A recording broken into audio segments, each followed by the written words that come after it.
Raj Malhotra was a respected Indian software engineer living the American dream in Los Angeles. Ava Williams was the 19-year-old neighbor with a wild spirit and a dangerous obsession. When their secret affair spiraled into lies, threats, and desperation, it ended not in heartbreak, but in murder. What drove a married man to silence the girl who once made him feel alive?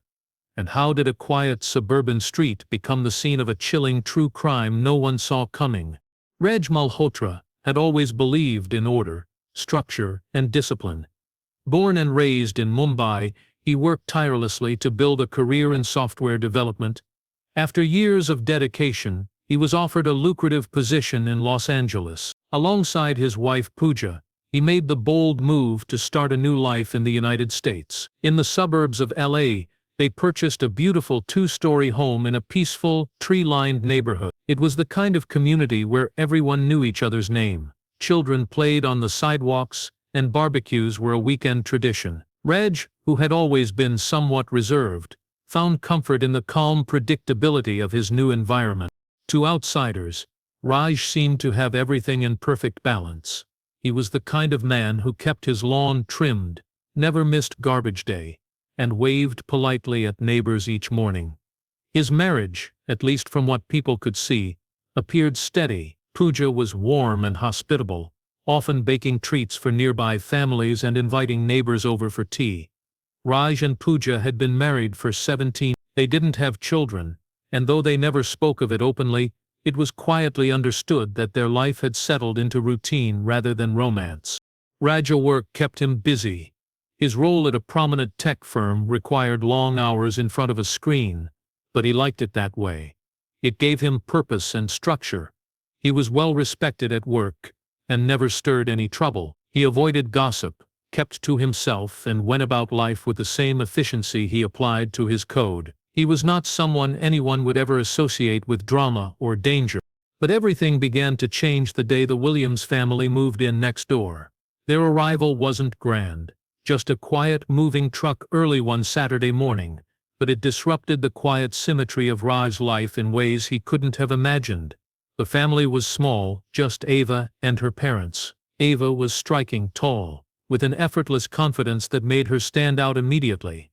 At 19 she was in that strange space between adolescence and adulthood. She wore bold clothes, blasted music from her window, and had a magnetic energy that drew attention from the moment she stepped outside. Raj noticed her, though he never admitted it. At first, it was just in passing, watching her jog past his window, or noticing her laughing on the porch with friends. But over time, something shifted. What started as harmless glances turned into lingering observations. Pooja remained unaware, busy with her own routines. Raj began finding excuses to be outside at the same time as Ava. He'd water the garden longer than necessary, or pretend to check the mail multiple times a day. Despite the age gap, their paths began crossing more often. Ava, naturally curious, started greeting Raj. What seemed like casual small talk slowly began to stretch into longer exchanges. No one thought anything of it. To neighbors, it was just a friendly dynamic between a young woman and an older neighbor. But within Raj, a fire he thought had long burned out was slowly reigniting. What neither he nor Ava realized was that these innocent interactions were the beginning of something dangerous, something that would eventually lead to irreversible consequences. The connection between Raj and Ava grew quietly but steadily, like a hidden crack in a wall, imperceptible at first, but growing more dangerous with time. Their conversations became frequent, and what once lasted a minute by the mailbox soon turned into extended talks in the backyard, behind fences and shadows. Raj found himself thinking about Ava during work meetings, distracted by thoughts that made him both nervous and strangely alive. It had been years since he had felt this kind of excitement, and the guilt that crept in was no match for the rush he got whenever he saw her smile. Ava, for her part, seemed equally intrigued. Her life lacked the structure Raj's world revolved around. Her parents were often absent, her father driving long roads across state lines and her mother working night shifts at a nearby hospital. With little supervision and no real guidance, Ava drifted through her days.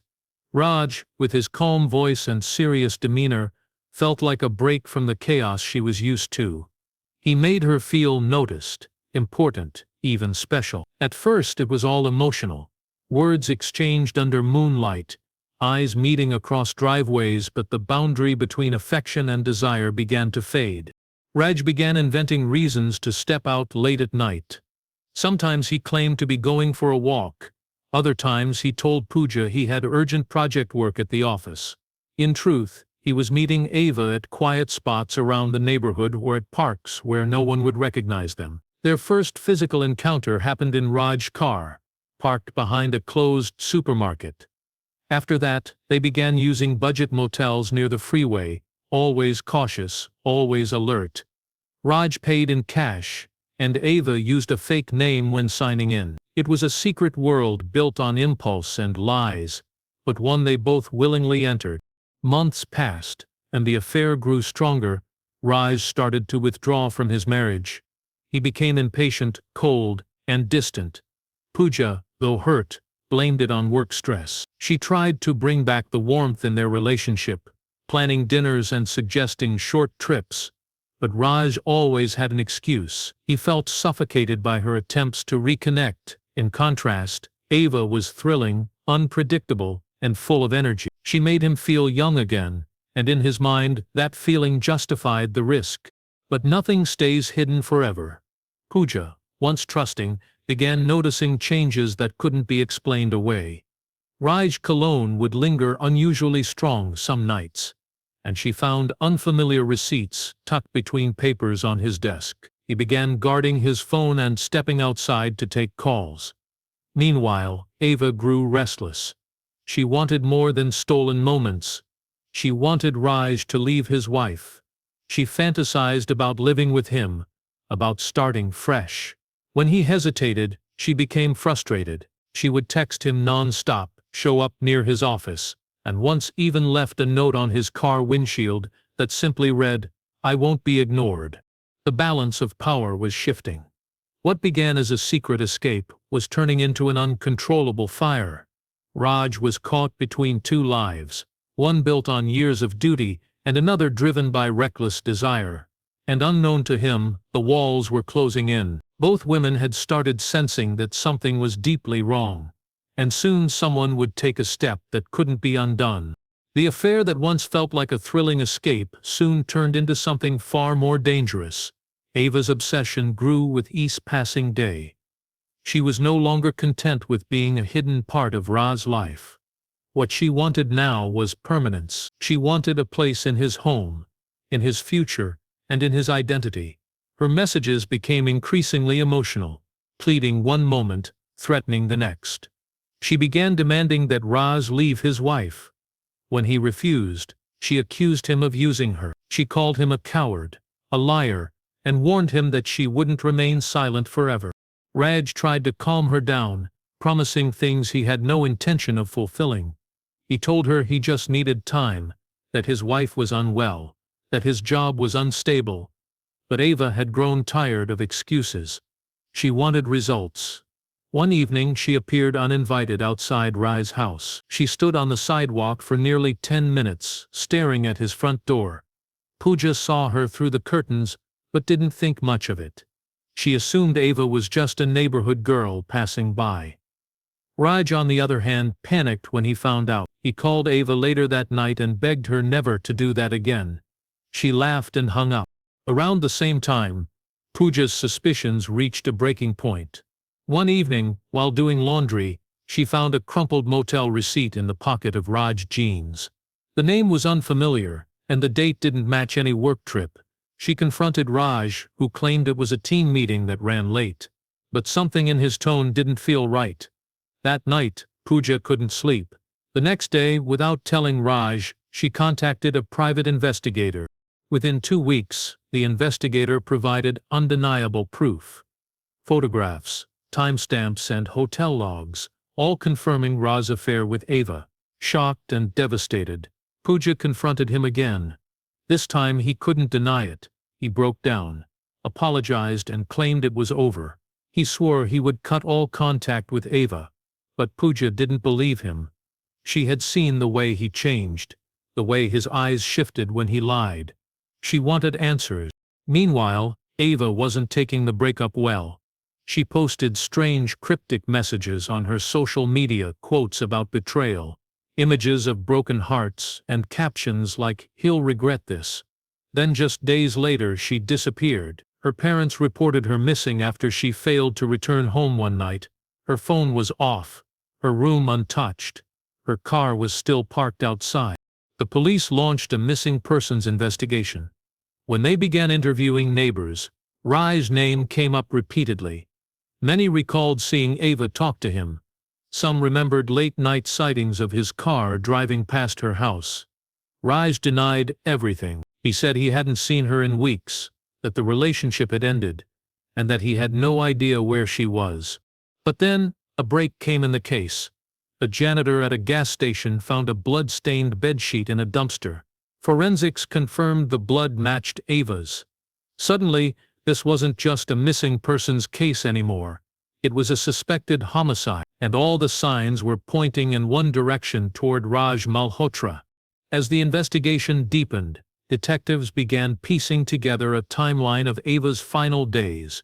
Phone records, surveillance footage, and witness statements all led to a disturbing pattern. Raj's cell phone had pinged near Ava's home multiple times during late hours, even after he claimed their relationship had ended.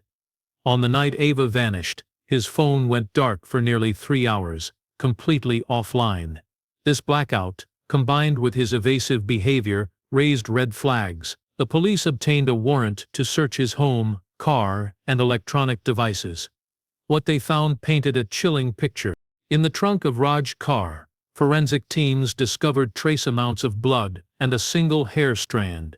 DNA analysis confirmed both belonged to Ava. A more detailed inspection uncovered mud-caked shoes, tire marks, matching tracks found near a remote trail in the Angeles National Forest, and several deleted text messages that were later recovered through data recovery tools. Among them was a message from Ava saying, "If you don't talk to me tonight, I'll go to your wife myself." That message was sent hours before she disappeared. Pressed by mounting evidence, Raj finally broke. He admitted to the affair and confessed that he had met Ava on the night she went missing, but he claimed the meeting was only meant to clear the air. He told investigators they argued. She ran off into the woods, and he never saw her again. But the story didn't add up. Surveillance footage from a toll booth captured Raj's car leaving the area 2 hours after he claimed the argument occurred. He looked disheveled, and his expression was unreadable, calm, yet cold. A massive search operation was launched in the forest area Raj had visited. For days, search dogs, drones, volunteer crews combed the dense woods. Finally, under a pile of loose soil and broken branches, they found Ava's body. The grave was shallow, hastily dug, her clothes were torn, and her fingernails were chipped, likely from trying to fight back. The autopsy revealed signs of a struggle and confirmed the cause of death as manual strangulation. There was no doubt it had been intentional. With Ava's body recovered and overwhelming forensic evidence against him, Raj was arrested and charged with first-degree murder. The news spread quickly. It was hard for people to reconcile the image of the quiet, polite man they once knew with the calculated killer now behind bars. Former colleagues expressed disbelief. Neighbors were horrified. For months Raj had lived among them as though nothing had happened, carrying groceries, mowing his lawn, and smiling at strangers while knowing exactly what he had done. In court, prosecutors argued that Raj had meticulously planned the murder to silence Ava. They said he feared exposure, feared losing his marriage, his job, and the respect he had built over the years. Ava's emotional messages and threats to reveal everything had pushed him to a breaking point. Rather than face the consequences, he chose to erase the problem. But his efforts failed. The truth came out, and with it, the image of a man who had traded Raiden for recklessness. The trial of Raj Malhotra gripped the nation. News channels aired courtroom sketches, expert panels dissected each piece of evidence, and social media buzzed with outrage, sympathy, and speculation. Raj sat in the courtroom with an expression that rarely changed. He showed no visible emotion, not during the presentation of the crime scene photos, Not when Ava's mother wept while testifying, and not when the prosecution described the moments leading up to the murder in chilling detail. His silence, once seen as composure, was now viewed as something far darker. The jury deliberated for only 2 days before delivering a unanimous verdict, guilty of first-degree murder. The judge, citing premeditation, betrayal of trust, and lack of remorse, sentenced Raj to life in prison, without the possibility of parole. As the verdict was read, Ava's family sobbed quietly. Raj remained motionless, staring ahead, as though the weight of his actions had yet to register. After the sentencing, Pooja filed for divorce. She had stayed silent throughout the trial, avoiding media and public appearances. In a written statement to the court, she expressed her devastation not only at the loss of a young girl's life, but at the complete destruction of the man she thought she knew. She left the United States shortly after, returning to India to live with her parents, unable to bear the shame and memories that haunted her in LA. The house where Raj and Pooja once lived stood empty for months. Grass overgrew, the paint began to peel, and no one in the neighborhood wanted to be near it. Eventually it was sold at a loss to an investor who planned to renovate and rent it out. But for those who had lived nearby, the cheerful home with the blue shutters would always be remembered as the place where a deadly secret festered behind closed doors. Ava's parents struggled to return to any sense of normalcy. Her bedroom remained untouched, filled with books, makeup, and photos from high school. They launched a small foundation in her name, focused on raising awareness about emotional manipulation and abusive relationships. For them, the tragedy was a painful reminder that danger doesn't always come from strangers. Sometimes it comes from the people you think you know. The community also changed. A neighborhood once defined by peace and routine became wary, cautious. Conversations that once happened over backyard fences were now shorter, more reserved. People locked their doors earlier, watched more carefully, and trusted less easily. In prison, Raj kept to himself. His once orderly life had become a daily loop of confinement and silence. The same man who had calculated every move in his professional career failed to foresee the collapse of his personal life, caused by choices rooted in selfishness and fear. The story of Raj and Ava became more than just another case file. It became a cautionary tale, a reminder that beneath the surface of even the most normal lives, dark impulses can grow. And when those impulses are fed by lies, secrecy, and desperation, the consequences can be fatal.